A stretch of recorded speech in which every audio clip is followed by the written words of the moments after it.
राहुल गांधी के दांव से बीजेपी को मिलेगी मात। क्या महंगाई और बेरोजगारी से घिर गई है मोदी सरकार? कांग्रेस से जनता को जोड़ने का काम करेगी भारत जोड़ो यात्रा। नमस्कार, मैं हूं परवीन शेख। आप सभी का हमारी स्पेशल रिपोर्ट में बहुत बहुत स्वागत है। आज की रिपोर्ट में चर्चा कांग्रेस की भारत जोड़ो यात्रा की। लंबे वक्त से जनता के समर्थन की कमी महसूस कर रही कांग्रेस ने खुद को जनता के साथ जोड़ने के लिए पद यात्रा का सहारा लिया है। इस यात्रा में 117 नेता शामिल होंगे जो कांग्रेस के लिए 3,570 किलोमीटर का सफर तय करेंगे। तो कैसे ये यात्रा जनता को फिर से कांग्रेस के साथ जोड़ेगी, चलिए हम आपको बताते हैं। कांग्रेस की ओर से प्रस्तावित भारत जोड़ो यात्रा की तैयारी पूरी हो चुकी है। 7 तारीख को कन्याकुमारी से शुरू होकर यह पदयात्रा 3,571 किलोमीटर का सफर तय कर कश्मीर पहुंचेगी। चुनावी राज्यों में भी इस यात्रा का अहम पड़ाव होगा। भारत जोड़ो यात्रा में राहुल गांधी के साथ जो 117 नेता पदयात्रा करेंगे, उनमें पार्टी के मीडिया प्रमुख और प्रचार प्रमुख पवन खेड़ा और युवा नेता कन्हैया कुमार शामिल होंगे। कन्याकुमारी से कश्मीर तक इस यात्रा में चलने वाले इन 100 से ज्यादा नेताओं को भारत यात्री नाम दिया गया है और इनमें करीब सभी वर्गों और सभी राज्यों का प्रतिनिधित्व होगा। पवन खेड़ा और कन्हैया कुमार के अलावा पार्टी के संचार विभाग के सचिव वैभव वालिया, पंजाब सरकार के पूर्व मंत्री विजय इंद्र सिंगला, भारतीय युवा कांग्रेस के पूर्व अध्यक्ष केशव चंद यादव, पूर्व महासचिव सीताराम लांबा और उत्तराखंड महिला कांग्रेस की अध्यक्ष ज्योति रौतेला भी बतौर भारत यात्री राहुल गांधी के साथ पूरी यात्रा में मौजूद रहेंगी। युवा कांग्रेस के राष्ट्रीय मीडिया प्रमुख राहुल राव, महासचिव संतोष कोलकुंडा और उत्तर प्रदेश कांग्रेस कमेटी के नेता शाहनवाज आलम को भारत यात्री की लिस्ट में जगह दी गई है। कांग्रेस के वरिष्ठ नेता दिग्विजय सिंह की माने तो 117 पदयात्री होंगे जो शुरू से आखिर तक चलेंगे। वो भारत यात्री होंगे। जिन प्रदेशों से ये यात्रा नहीं गुजर रही है उसके 100 लोग इसमें शामिल होंगे। ये लोग अतिथि यात्री होंगे। जिन प्रदेशों में यात्रा गुजरेगी उनसे 100 यात्री शामिल होंगे। ये प्रदेश यात्री होंगे। एक समय में इसमें लगभग 300 पदयात्री शामिल रहेंगे। कांग्रेस की इस यात्रा को राहुल गांधी की यात्रा कहा जा रहा है। इस यात्रा से राहुल गांधी एक नेता के रूप में उभर कर सामने आएंगे।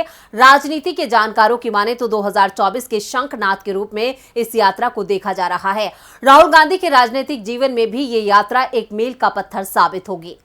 राहुल गांधी खुद 3,000 किलोमीटर से ज्यादा की पदयात्रा में शामिल होंगे। कुछ हिस्सों में उनके साथ उनकी बहन और राष्ट्रीय महासचिव प्रियंका गांधी वाड्रा भी मौजूद रहेंगी। राहुल गांधी खुद 150 दिन की पदयात्रा करेंगे। अगर किसी वजह से यात्रा में ब्रेक हुआ तो राहुल गांधी वहीं से यात्रा शुरू करेंगे जहां उन्होंने इसे छोड़ा था। यह भी कहा जा रहा है कि यात्रा के दौरान राहुल गांधी किसी होटल या रिजॉर्ट्स में नहीं रुकेंगे। हर दिन यात्रा जहां समाप्त होगी वहीं टेंट लगाया जाएगा। राहुल के साथ साथ बाकी नेता भी वहीं ठहरेंगे। हर रोज 20 से 25 किलोमीटर का सफर तय करेगी ये यात्रा। कांग्रेस महासचिव प्रियंका गांधी वाड्रा ने भी लोगों से पार्टी की इस भारत जोड़ो यात्रा से जुड़ने का आह्वान किया है। उन्होंने 9 अगस्त को ट्वीट करके कहा कि आज ही के दिन भारत जोड़ो आंदोलन की हुंकार के साथ एकजुट भारतीयों ने क्रूर अंग्रेजी हुकूमत के खिलाफ आर पार का संघर्ष शुरू किया था। एकजुटता हमारी सबसे बड़ी ताकत है। आइए विविधता में एकता के झंडे को बुलंद करते हुए भारत जोड़ो व भारत में विकास के नए आयाम जोड़ने का संकल्प लें। कांग्रेस के मीडिया प्रमुख जयराम रमेश ने मीडिया से बात करते हुए कहा था, 9 अगस्त 1942 को महात्मा गांधी के नेतृत्व में भारतीय राष्ट्रीय कांग्रेस ने भारत छोड़ो आंदोलन शुरू किया था।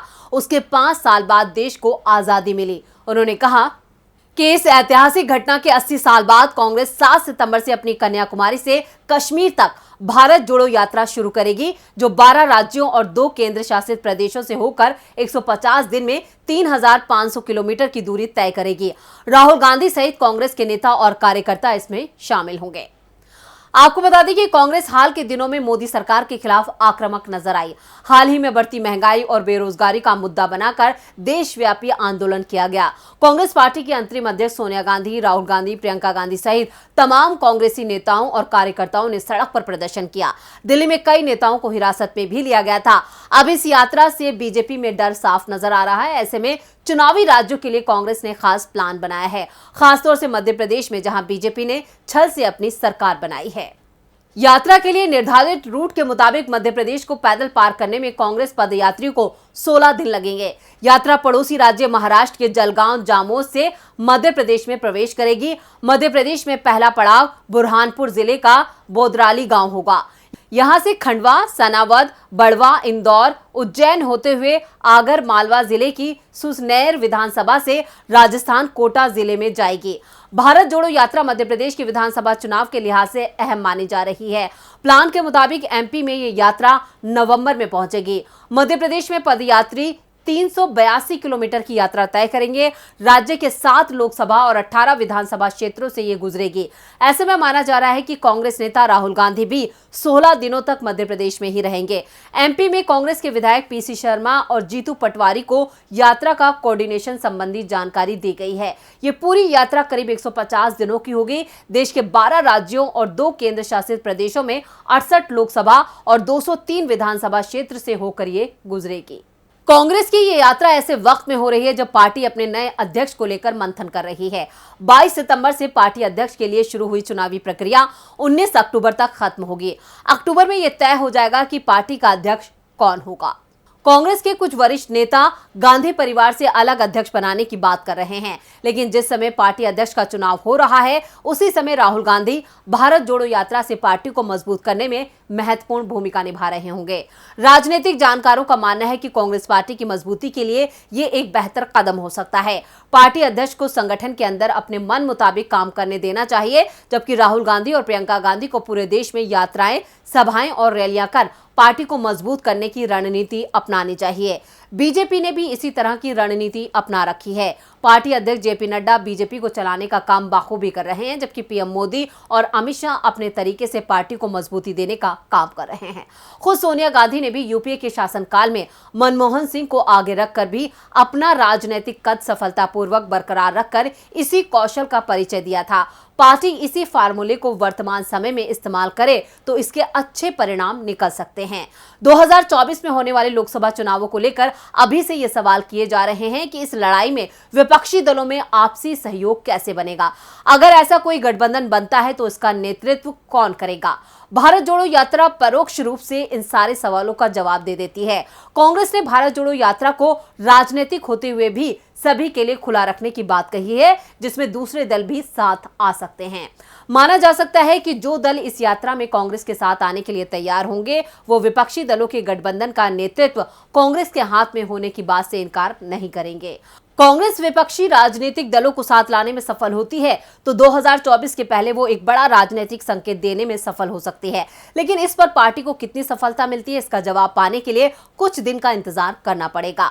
भारत जोड़ो यात्रा ऐसे समय में आयोजित हो रही है जब विपक्ष के कई नेता खुद को पीएम पद का दावेदार बताने में जुटे हैं। नीतीश कुमार, अरविंद केजरीवाल, ममता बनर्जी और केसीआर को उनकी पार्टियां अभी से पीएम मटेरियल बताने में जुट गई हैं। इसमें से किसी भी राजनीतिक दल की ये हैसियत नहीं है कि वो कांग्रेस के बिना इस लड़ाई को अंजाम तक पहुंचाने का सपना भी देख सके। कांग्रेस को अपने इस राजनीतिक महत्व का बखूबी ज्ञान है, लिहाजा उसने अपनी अखिल भारतीय स्तर पर अपनी हैसियत मजबूत करने की कोशिश शुरू कर दी है। उसे पता है कि वो कोई मोल भाव करने की स्थिति में तभी होगी जब उसके पास सीटों की एक सम्मानजनक संख्या होगी।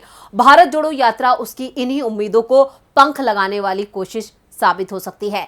भारत जोड़ो यात्रा कांग्रेस पार्टी के लोगों से जुड़ने की यात्रा है। पार्टी ने बेहद समझदारी भरी रणनीति अपनाते हुए इस यात्रा में सिविल सोसाइटी के लोगों को आगे रख रही है। इससे समाज के ज्यादा लोगों को उससे जुड़ने में मदद मिल सकेगी। देश के 22 राज्यों से लगभग 150 सिविल सोसाइटी के लोगों से बातचीत की गई है। राहुल गांधी ने सिविल सोसाइटी के लोगों से मुलाकात की थी और कॉन्स्टिट्यूशन क्लब में उनके सवालों के जवाब दिए। राहुल गांधी ने सिविल सोसाइटी के लोगों को यह आश्वस्त करने की कोशिश की कि ये यात्रा देश के 3 मुख्य स्तंभों आर्थिक, सामाजिक और राजनीति को मजबूत बनाने के लिए की जा रही एक कोशिश है। भारत जोड़ो यात्रा न सिर्फ कांग्रेस बल्कि राहुल गांधी के लिए देश की जनता के नजरिए को बदलने का काम करेगी और 2024 में पीएम मोदी के सामने राहुल गांधी बड़े विकल्प के रूप में सामने आएंगे। तो ये थी हमारी स्पेशल रिपोर्ट। आपको हमारा ये वीडियो कैसा लगा नीचे कमेंट बॉक्स में अपनी राय जरूर दें और इस वीडियो को ज्यादा से ज्यादा लाइक करें और शेयर करें। देखते रहिए डीबी लाइव। नमस्कार।